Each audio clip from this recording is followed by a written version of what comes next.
2 dias atrás, enquanto os judeus ao redor do mundo lembravam o assassinato de 6 milhões, um grande estudo jornalístico confirmou que 2025 foi o ano mais mortal para a violência antissemita em mais de 30 anos. Hoje quero fazer uma pergunta simples, mas séria. O que realmente nos protege? E talvez mais importante, o que não nos protege? Eu sou Ilanzel Diamante e este é Lei Básica. Agora, antes de começarmos enquanto estamos gravando, uma das maiores histórias legais, políticas e judiciais da história de Israel está acontecendo na Suprema Corte neste exato momento. O caso gira em torno de saber se o tribunal pode ou deve forçar a demissão do ministro Ben-Gvir sem nenhuma base criminal para isso. Este caso atinge o cerne da governança e pode gerar grande confronto entre a coalizão e o tribunal.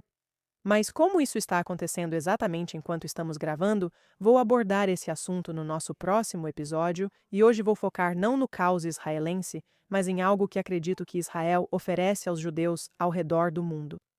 E então, com isso, vamos voltar ao estado do antissemitismo. Os números.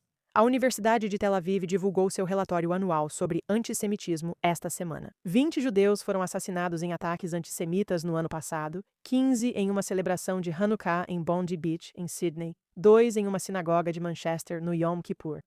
No geral, os incidentes permaneceram elevados após o cessar-fogo em Gaza, descritos pelos pesquisadores como uma realidade normalizada.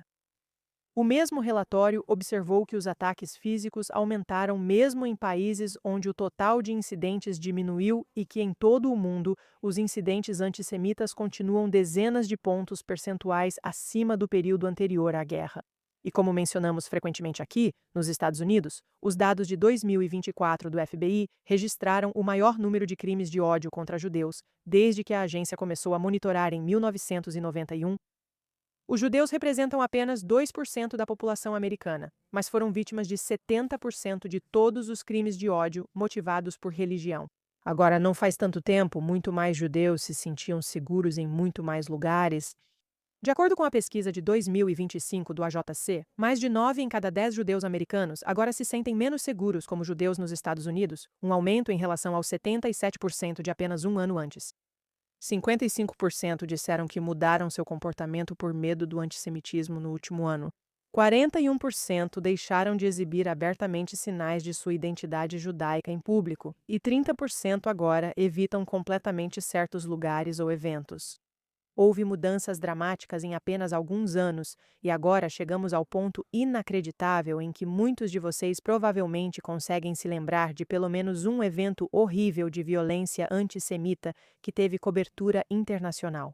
Talvez tenha sido o assassinato, em maio de 2025, de 2 jovens funcionários da Embaixada de Israel, Yaron Leshinsky e Sarah Milgrim, pouco antes de ficarem noivos. No mês passado, houve um ataque inspirado pelo Hezbollah, quando um homem dirigiu um caminhão com gasolina e fogos de artifício contra o Temple Israel, em Michigan. Ataques recentes incluem 3 sinagogas canadenses atingidas por tiros, uma em Liege, Bélgica, bombardeada, e outra em Roterdã, incendiada. Em janeiro de 2026, uma sinagoga em Jackson, Mississippi, foi incendiada e os rolos da Torá foram destruídos. A negação do Holocausto cresce nas redes sociais, enquanto o Tribunal Internacional de Justiça, criado após a Segunda Guerra Mundial, julga um caso de genocídio contra Israel, movido pela África do Sul e com a adesão de mais de uma dúzia de países. E assim por diante, os exemplos continuam. O aumento acentuado do antissemitismo, na verdade, em várias formas diferentes de antissemitismo, tudo ao mesmo tempo, vindo de muitas direções, tem várias causas profundas. E nenhuma deve reduzir a responsabilidade moral dos que promovem visões e ações antissemitas. Mas o que mais me interessa é até que ponto aqueles que são afetados podem fazer algo a respeito disso, tanto a curto quanto a longo prazo. E aqui acho que devemos focar na questão de se estamos avaliando corretamente as ameaças contra nós. E se os grandes esforços para combater o antissemitismo. Já adianto que vou focar principalmente na educação sobre o Holocausto hoje, se ela está trazendo ou mesmo pode trazer os resultados que gostaríamos. Hoje, 29 estados americanos exigem educação sobre o Holocausto nas escolas. Diversos países, da Áustria à Austrália, exigem ensino obrigatório sobre o Holocausto e alguns proíbem sua negação. O Museu Memorial do Holocausto dos Estados Unidos opera com mais de 150 milhões de dólares anuais vindos de fundos públicos e privados, totalizando centenas de milhões de dólares, e esforços nacionais, estaduais e locais em todo o mundo para aumentar a conscientização sobre essa questão. Na crença de que esse tipo de educação aumenta a tolerância e oferece ferramentas para combater o ódio social e o fascismo estatal desde o início. Mas qual é a situação real? Bem, a Claims Conference faz pesquisas sobre o conhecimento e as atitudes em relação aos judeus em vários países todos os anos, e em praticamente todos os critérios que você possa imaginar. Conhecimento básico sobre o Holocausto, reconhecimento de estereótipos antissemitas, consciência do que aconteceu. Os números estão indo na direção errada. Quase metade dos americanos não sabe citar nenhum campo nazista ou gueto. 1 em cada 10 jovens americanos acredita que os judeus causaram o Holocausto.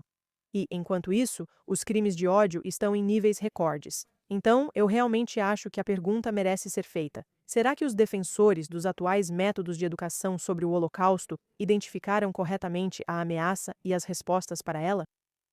Agora, existe uma corrente séria de pensamento que coloca pelo menos parte da culpa pela inadequação da nossa resposta ao antissemitismo moderno na forma como a educação sobre o Holocausto foi construída.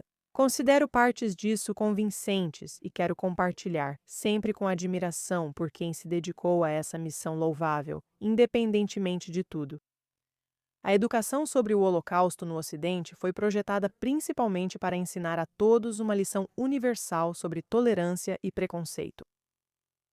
Supunha-se que o ódio aos judeus já estava resolvido. E críticos sugerem que houve 3 problemas com esse paradigma. A primeira é que essa abordagem foi construída para um mundo com memória viva da Segunda Guerra Mundial e do Holocausto. Uma pesquisa da RAND de 2025 descobriu que os materiais didáticos mais utilizados focavam quase inteiramente nos horrores e quase nada diziam sobre o antissemitismo que os possibilitou. O historiador Daniel Green afirma que as premissas dos currículos atuais são, segundo ele, incapazes de atender às condições que enfrentamos hoje. Em segundo lugar, as tentativas de tornar o Holocausto mais compreensível e acessível ao transformar sua história em uma narrativa universal de intolerância e turbulência política apagaram o que torna o antissemitismo único, porque não se trata de um ódio genérico. Ele tem uma lógica específica, uma tradição secular de retratar os judeus como a fonte oculta dos males da sociedade. Dara Horn aborda isso diretamente em seu livro People Love Dead Jews e no ensaio de 2023 na Atlantic, Será que a educação sobre o Holocausto está tornando o antissemitismo pior? A suposição fundamental que perdura há quase meio século é que aprender sobre o Holocausto imuniza as pessoas contra o antissemitismo. Mas ela diz isso não acontece. Em outras palavras, usar judeus mortos como símbolos não está necessariamente ajudando os judeus vivos. E, em terceiro lugar, ao focar nas formas antigas de ódio aos judeus, alguns dizem que ficamos despreparados para as mais recentes. A estudiosa Nia Lecht, em Scaffolding Anti-Zionism, The Hate We Missed, mostra como o antissemitismo sofre mutações de variante para variante, anti-judaísmo, antissemitismo racial e agora anti-sionismo. O que chama a atenção nisso, porém, é que o antisionismo não é algo novo. Ele está presente na existência judaica desde a criação do Estado.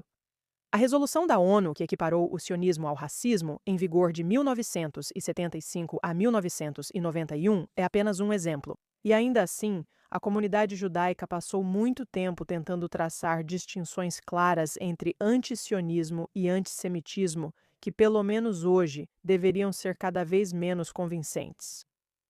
Enquanto a iconografia nazista se tornava tóxica no mainstream, outro fenômeno ocorreu. A linguagem do genocídio, de opressor e vítima, de perpetrador e inocente, foi despojada de seu conteúdo judaico na academia. Ela foi universalizada e depois direcionada contra Israel. Marlene Gauner traça exatamente isso na Alemanha, um país que construiu uma cultura extraordinária de memoriais do Holocausto, lamentando os judeus mortos com grande solenidade e depois usando o mesmo vocabulário para condenar o Estado judeu que existe hoje. O caminho do Memorial do Holocausto de Berlim até o caso de genocídio na CIJ realmente é tão curto assim. Então, como seria uma abordagem diferente? Bem, tenho 2 reflexões nada exaustivas que gostaria de compartilhar com vocês, e ficaria feliz em ouvir os seus.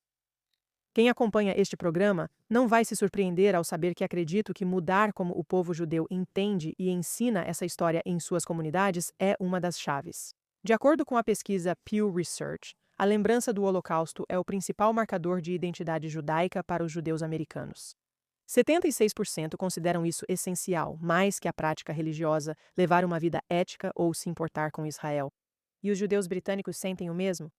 O Holocausto é a experiência compartilhada mais poderosa que nos une globalmente. Na prática, em grande parte da diáspora, essa identificação se manifesta como uma orientação em torno da atrocidade, dos perpetradores, do maquinário de extermínio. O que recebe muito menos atenção é a civilização que foi destruída, a vitalidade, a vida em família, a erudição, o humor. E o resultado é que muitos judeus hoje sabem mais sobre os nazistas do que sobre o teatro e a poesia Yiddish, e mais sobre Auschwitz do que talvez saibam sobre o mundo dos próprios bisavós. E isso significa que o que mantém a vida judaica na diáspora unida é definido em grande parte pela catástrofe e não pelo orgulho. Acho que é hora de ampliar nosso olhar tanto para a história geral quanto para a trágica que vivemos ao longo de uma eternidade em todo o mundo, mas também para as figuras e histórias que demonstram nossa sobrevivência extraordinária, nossa criatividade, nossa teimosia. E só pense, antes do Holocausto, 9,5 milhões de judeus viviam na Europa. Era uma civilização de estudiosos e poetas, músicos, reclamões, teatros e Yiddish e séculos de vida acumulada. Ensinar apenas o que foi feito a eles e não quem eles eram é caricaturar seu legado e nos privar da oportunidade de continuá-lo onde quer que vivamos no mundo. Uma identidade judaica mais profunda e multifacetada nos permitirá identificar e enfrentar melhor as ameaças a ela, seja por meio da lei, da educação ou de outros meios. Além disso, uma mensagem única dos capítulos ruins da nossa história é que precisamos de um exército para a defesa e de um Estado para construir vidas prósperas e felizes. Essa não é a única razão para precisarmos e termos direito a Israel, mas é uma que não pode ser ignorada. E toda a existência de Israel é construída sobre renascimento e redenção de uma forma que, eu acho, não aparece nas histórias de muitas comunidades judaicas ao redor do mundo. Agora, eu digo isso como alguém que é uma americana orgulhosa e que cresceu em uma comunidade assim. E é impressionante que uma pesquisa da JFNA de 2025 descobriu que apenas 37% dos judeus americanos se identificam como sionistas. E isso, para mim, é um sinal de que a história que define a vida judaica moderna como coletivo ainda é a atrocidade e não a reerguimento. Mas, como eu disse, toda a existência de Israel foi construída sobre o pressuposto oposto. A lei do Knesset, que criou o Yad Vashem, nomeou o dia como Yom HaZikaron LaShoah VeLaGevurah, Dia da Lembrança do Holocausto e do Heroísmo. Não só as vítimas, mas também os combatentes, os partisãs das florestas, as pessoas que resistiram sem nada. E isso foi uma escolha deliberada. A lição a ser tirada além da tragédia é a da coragem judaica. E o Estado surgiu dessa coragem e a concretiza. Todo líder israelense, de direita ou de esquerda, carregou essa crença. Em 1981, Menachem Begin ordenou a destruição do reator nuclear Osirak, no Iraque. Isso foi condenado pelo Conselho de Segurança e pelo governo Reagan. Menachem Begin deu uma coletiva 2 dias depois e afirmou que outro holocausto teria ocorrido na história do povo judeu. Nunca mais nós vamos defender nosso povo com todos os meios ao nosso alcance.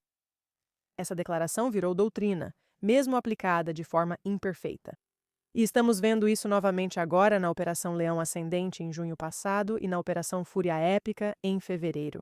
Porque você vê em Israel, talvez aqui mais do que em qualquer outro lugar, nunca mais, realmente significa Am Israel Shai.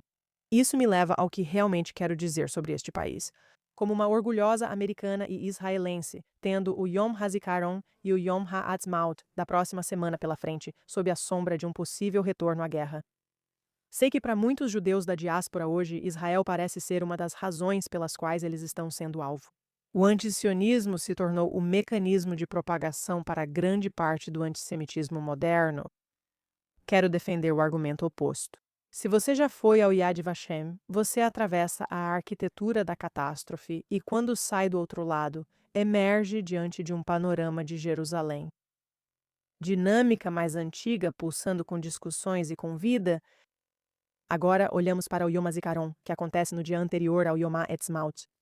E mais uma vez nós lembramos e lamentamos nossos sacrifícios, mas terminamos esse dia em uma celebração alegre de renascimento e soberania.